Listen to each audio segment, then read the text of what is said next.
Brought to you by Techno Camon 30 series.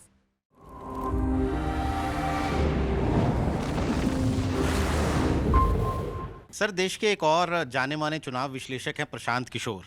उन्होंने भी पिछले दिनों विश्लेषण किया आने वाले नतीजों को लेकर, और वो बीजेपी को 303 सीटें या उससे ऊपर सीटें देने की बात कह रहे हैं। लेकिन उन्होंने अपने एक इंटरव्यू में कहा कि मैं जो बात कह रहा हूँ वही बात योगेंद्र यादव जी कह रहे हैं।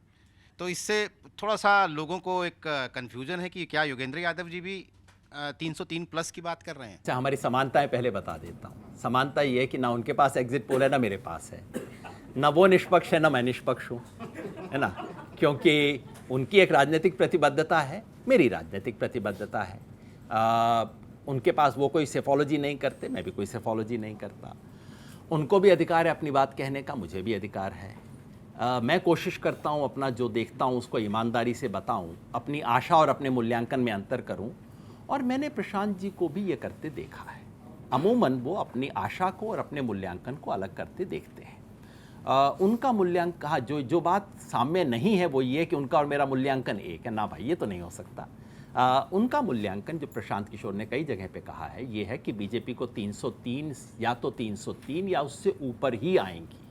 310 हो सकती हैं, 20 हो सकती हैं, जो भी है।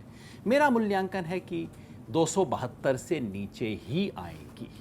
तो अंतर तो है मूल्यांकन में, हो सकता है वो सही हो, मैं बैठ के यहाँ पे कह दूँ नहीं मेरी बात सही है उनकी गलत है। मैं अपने मूल्यांकन का आधार आपके सामने रख सकता हूँ, वो भी अपने मूल्यांकन का आधार रखें, अच्छी बात होगी। उन्होंने जो कहा उनकी बात में और मेरी बात में 2-3 जगह पे मेरी असहमति है। मोटी बात उन्होंने बिल्कुल सही कही, और वो बात मैं बार बार कहता हूँ कि एक इलाका है जहाँ बीजेपी गेन करेगी, बाकी इलाका है जहाँ बीजेपी को नुकसान होगा। उन्हें लगता है कि जहाँ गेन होगा, उनके अपने शब्दों में कहूँ तो वो कहते हैं यहाँ पे 15-20 सीट का बीजेपी को गेन हो जाएगा, और बाकी जगह पे 50 सीट का नुकसान नहीं होगा, ऐसा उन्होंने कहा। अब मैं मोटे तरीके से गणित करता हूँ, 50 का नुकसान नहीं होगा, मान लीजिए उनकी बात, तो 50 को हम 40 मान लेते हैं। अब 20 में से 40 घटाऊँ तो मेरे हिसाब से तो -20 होता है। वो +20 कैसे हो जाता है ये मैं समझ नहीं पाया।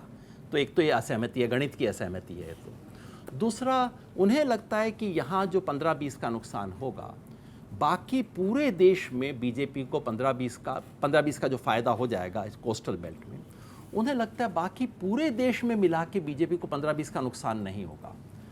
ये मुझे बिल्कुल ही समझ नहीं आता। भाई, आप कर्नाटक और महाराष्ट्र 2 राज्य देख लीजिए, बाकी तो सब छोड़ दीजिए, खाली कर्नाटक और महाराष्ट्र में मिला के उनको तो ज़्यादा नुकसान हो रहा है।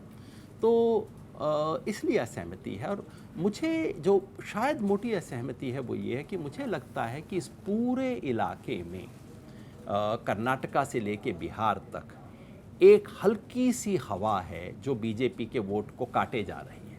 अच्छा, मज़े की बात यह है कि प्रशांत किशोर स्वयं कहते हैं कि मोदी का अब वो चार्म नहीं रहा, कि बीजेपी से लोगों का हल्का हल्का कटाव शुरू हो गया है और राम मंदिर नहीं चला। ये सब बातें सहमत हैं, लेकिन उससे उनका निष्कर्ष है कि लेकिन सीटों का नुकसान नहीं होगा। ये मुझे पूरे तरीके से समझ नहीं आता। मेरे विचार से, मैं भी नहीं कह रहा हूँ कि आंधी चलेगी, सारी सीटें उखड़ जाएंगी, लेकिन जैसा मैं बार बार कह रहा हूँ, मेरे विचार से पानी उतरना शुरू हो गया, और उतरेगा तो कुछ कुछ आपको टोपियाँ दिखनी शुरू हो जाएंगी, कुछ कुछ मंदिर के बुर्ज दिखने शुरू हो जाएंगे, वो राज्यों में शुरू हो जाएगा। तो मेरी और उनकी असहमति है, मूल्यांकन की असहमति है। इसके अलावा मीडिया जो बाकी सब खेल कर रहा है, मेरी उसमें कतई कोई दिलचस्पी नहीं। प्रशांत किशोर बनाम योगेंद्र यादव, ऐसा कुछ नहीं। सब कुछ करने के बाद परसों ही हमारी आधा घंटा बड़े मज़े से एक दूसरे से बात हुई, तो कोई ऐसी बनाम वाली बात नहीं है। और उनकी बातों की एक मायने में मैं कद्र करता हूँ कि वो राजनीति के बारे में थोड़ा बारीकी से बात करते हैं। इस देश में राजनीति के बारे में लठमार बात करने का एक संस्कार आ गया है, और आप दूसरे से असहमत हैं तो उसे बेईमान और आस्तीन का सांप और बिका हुआ कहने से पहले आप रुकते ही नहीं हैं। ये मुझे कभी समझ नहीं आई भाषा, इसकी क्या ज़रूरत है। असहमति है, हो सकता है वो सही हो, मुझे लगता है मैं सही हूँ और मैं उसके कारण सामने रख रहा हूँ। लेकिन मोटी बात ये, अगर 303 से ऊपर सीट आती हैं, निश्चित तो प्रशांत किशोर की बात सही है, और 272 से नीचे आती हैं तो शायद मेरी बात में कुछ वजन होगा। दोनों एक बात तो नहीं है, कम से कम ये तो बात स्पष्ट है।